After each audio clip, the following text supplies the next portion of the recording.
we are just walking into the Black Bear Wilderness area. Huh. Don't tell me it's gonna be all sidewalk the whole way. I was kind of hoping to give her more nature than anything. All right. Welcome back, everyone. Friar Talk. All right. I keep having to redo this, so this is gonna be my final take. I'm gonna stay on topic. Sam's finally slowing down for me because, anyways, we are on the Blackwater Trail or Black Bear Trail in just outside of Sanford. I thought it would be nice to take her on trail. It really has been. She's done really well. And, she's having the time of her life, but I'm so glad that, I got to keep a leash on her. That's park rules. Cause if I would have taken the leash off of her, this girl would be swimming in the middle of the lake right about now. And, she wouldn't be listening to me at all. Cause that is just her thing to do. But, I do videos that are designed to help for channel growth, like the how-tos and stuff like that. That's designed for channel growth. Once you become a member of the channel, whether you become a subscriber or you come over on Patreon, however you choose to do it, by just being a subscriber, the in-between videos are a lot about what goes on with me, or now me and Sam, because she is now added to my adventure. She is definitely a squirrel dog. She likes to chase pigs.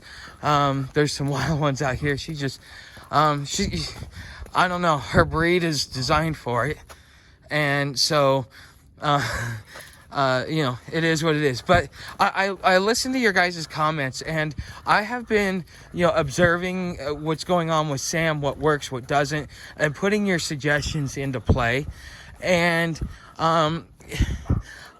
I have learned something that I should have already known, but it's like this with everything in society. We have spank your child, and then you have all the way over to the extreme, and then you have the don't spank your child, and then you have all the way over to the extreme. And both extremes are wrong. You're supposed to have a balance.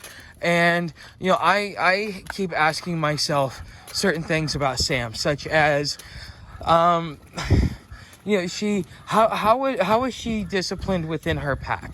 When she does something, they nip at her, or they do something to let her know that she stepped out of line, whether it be barking at them in such a manner to let them know that I'm about to rip your throat out, or just nipping at them because they want them to stop. Okay, and so how do you implement that discipline? Because this is instinctual.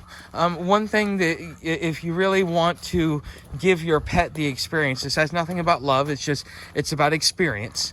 If you want to be able to give your pet as close to its natural intention for experience, you have to kind of, treat it the way it would be treated out in nature. Okay. So I've noticed that, I had a talk with a kid today, and one of the things that he asked me is like, do you hit the animal? Do you, are you mean to the animal? And no, his first question was, are you mean to the animal? I says, well, no, I'm not necessarily mean. There is a difference between just being downright angry at an animal, and then there's a way in which you discipline the animal. And I says, look at it this way. If she nips somebody, and she draws blood, well, that's a potential lawsuit. Police get involved. She could go to a pound and be put down. Usually, from what I understand, a dog gets 1 or 2 warnings. If they do it once, the owner's kind of, gets a firm warning. And then if they do it a second time, they put the dog down. But for this example, we're just going to say, hey, they'll put the dog down if they deem that it is a biter. And the way that she acts is definitely one of those cases. So what happens if she, if I sit there and I let her do it because I want to be nice to her, and eventually she's going to bite the wrong person and do it at the wrong time, and then that's going to cost her life? Or do I give her firm discipline so that I can, teach her that that's not something that she's allowed to do regardless of how she feels. Come on, Sam. Regardless of how she feels, and prolong her life in an indirect way, because I'm preventing her from doing the catastrophic mistake that needs to be done. He's like, oh, okay, yeah, that makes sense. And the next question he asked me is like, do you hit the animal? I says, well, I don't hit her or anything else like that, but I am definitely firm with her, because I grabbed her by her collar. I barely even touched her. I didn't even do anything, and she yiped. I think it was more a scared yipe than actually did any damage to her, because as soon as I heard her yipe, I stopped because I didn't know what had happened to her. But he was asking about that because he was curious. And see, this is what I have to deal with out in the public. Okay, and dealing with Sam, she is a true road dog. Okay, there's a difference between a dog that you have on the road and then a road dog. We're about to do 18 miles today because of 6 miles back, then 6 miles back here, and then 6 miles back to where we started, to where we're a quarter mile away from a camp spot that we can be in. So she's doing 18 miles, and she's got all the energy in the world, and she's doing just fine, Yeah, and so, this is the difference between a dog that's on the road and a road dog. This dog wants to be moving. She loves to be on the constant move. She loves to explore. Her other thing is that she absolutely loves to go jump in and lay down in any puddle of water that she can find. It doesn't matter if it's 20 degrees outside, she's going to do it because that's just who she is. That's what makes her happy. And so, on one hand, I'm being warned that with Sam, if I keep walking her like this, that it's going to cause her to become immobile early on in life. And I don't really want that to happen because I would hate to become immobile. And, I wonder how she's going to be. Come on. How she's going to be when she gets older and something like that happens.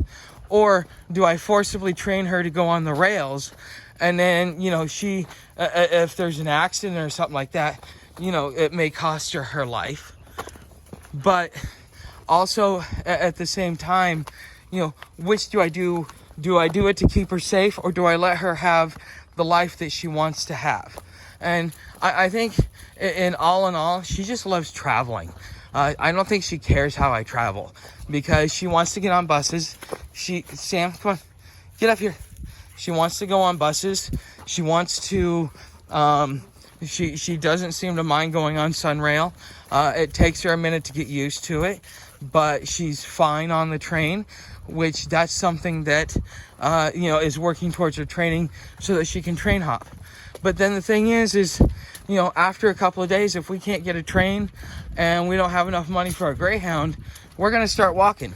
Okay. And she doesn't really like to be in a place for more than a couple of days herself. After that is when she starts getting really antsy, like, okay, time to go. And so even she will end up moving me along before I move me along. And so this is just something to consider. Like if you are outside and you have an animal, well, that animal could very well also be, like a true road dog, like what she is. Come on, this way. I mean, she has some things to learn, but she's going pretty fast, and she's going pretty far, and she doesn't seem to have a problem with it. And I'm forcing her to rest. In some ways, that she's forcing me to slow down because my mornings are much slower. Come on. My mornings are much slower, but during the day, she just goes. I gotta, I'm worried about her. That's the only reason why we take a break. She wouldn't take a break, not until she ran herself into the ground. So, this is, again, a traveling dog. So, the Sam, if I'm curious to see what you guys think. Do you think that I am? Do you think I should, take her out on trails and just keep moving with her? Or do you think I should prep her for trains and try and prolong her her mobility. Which would you do given the situation? Not, and don't think about it from your own personal perspective in the sense that the attachment. See, you gotta out of there. You gotta be, Sam. Let's go. You gotta be attached, or you gotta not be attached to your animal. Okay, because you got to make the best decision for them, not the best decision that you want. You know, that's something that that I really will be focusing on with Sam, as far as how I handle her, because she is getting better, because I've kept her on the move, and so she's learning my mannerisms and what she's got to do. But again, when she has the pack on, you know, she's on the clock, and when she's got the pack off, she's off the clock. So I'm actually carrying her pack because she walked 12 miles with it today, and you know, she's carrying her food. I figured I'd give her a break. So I mean, I don't want to kill her. I just want her to carry her stuff, and quite frankly, yeah, her food bag is getting lighter, so we got to get into town anyways and get some more food. But anyways, guys, thanks for watching. Enjoy the extra footage. Look at this. She is just loving this. It's peace and quiet, and this is the first time she's put any tension on this rope since I put that pack on her. That's how excited she is right about now. Stop, Sam. If you look, that's the first wild boar I've seen. I'm just hoping he crosses so that Sam and I can move. So I've kept her on the leash. Apparently there is a mama bear with cubs around here, but this is the camp spot, and it didn't say anything online about needing to pay, and as soon as I get here it says that I need to pay. So this is the camp spot, and there's Sam just watching tentatively. Welcome back, everyone. Friar Tuck. I took Sam to the Black Bear Trail. We were going to camp there, but it looks like it's a paid site, and I didn't want to deal with the hassle. I don't know. It's funny. I can jump a freight train, no problem, but staying at a campsite for free seems to be an issue.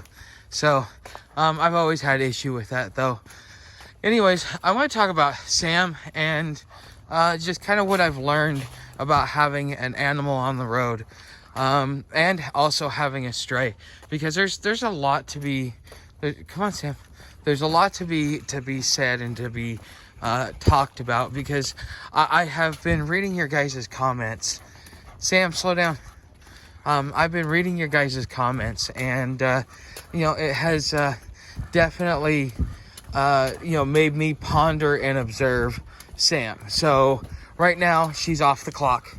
So when she's wearing her pack, she's on the clock. When she's got it off, she's off the clock. And we're kind of just going we're just doing Sam. Well, here's the thing. We are walking 6 miles back to the campsite that we were originally in Sanford before we went back to Orlando. And I'm going to take her over there because I know we can be over there. It's safe. And we'll get there probably around dark to begin with. But, you know, there's a difference in some things that... And I kind of want to... some of these videos... So we did 20 miles yesterday. I'm kind of sore because I carried extra weight. And look at her. She doesn't even want to get out of bed either. We're both kind of just stuck. Like, I'm ready to sleep the day away. Isn't that right, Sam? You ready to go back to bed? I mean, I took her leash off. It's already off, and I just go potty, and that's what she does. This is proof that before you become a dog, you have to be a cow in your former life.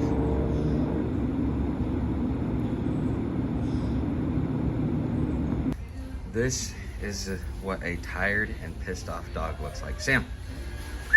Sam. Hey. Sam. Hello. See, she's tired.